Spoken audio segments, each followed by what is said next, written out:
I'm Victoria Cooksey, and this is how you open a bottle of bubbly, because don't you want to get to this part? To open any bottle of bubbly, be it champagne, sparkling wine, today we've got some Prosecco, Cava, it's pretty much the same thing. Kind of look for a little pull tab on the foil. If they don't have that, you can always use a little cutter on the foil. So we're just taking that off. At this point, I'm holding on to the top because if we start doing this kind of stuff, I have had one time a cork come out, so it can happen. So you're just taking off the top. Then you're going to find, usually there's a little twisty, you bend it down, and go ahead and take that all the way. At this point, still keeping your hand on this, I kind of loosen up that metal cage. But after I've loosened it up, I keep it on, and that's going to actually give me a little bit more of a grip on the cork. So that's a little helpful trick. So I'm kind of putting this in my hand, got my thumb on top, one hand on the bottom.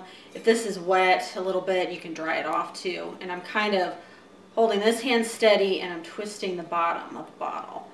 And I can already feel the cork starting to come out, and I just go slow. Keep twisting the bottle, and just like that.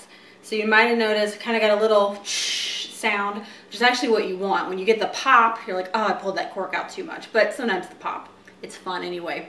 So now I've got that open. So now you know how. Got my champagne flutes here. To pour, this is how I pour any bubbly. I like to pour a little into each glass to start, because you'll notice it bubbles up a lot. If you try to do the whole pour, you're just going to bubble it over. So by the time you've kind of done the second one, you come back to the first and just go nice and slow. And it just gives you a little bit more control over those bubbles. If you notice, that works perfectly. Same thing on this other one. And to keep this nice and cold, I've actually put this in the refrigerator overnight, but to keep it cold, got my ice and water, put that in. Sometimes though, last minute I buy a bottle of this stuff and I come home and I just go ahead and put it in ice water for like 20 minutes while I'm getting everything else ready, and then it's still pretty cold at that point.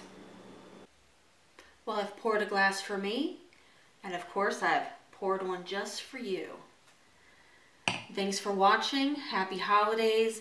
Be sure to check out all the episodes of Victoria Cooksey's What's for Dinner and my comedy show, Victoria Cooksey's Random Dish. Cheers. That is a good Prosecco.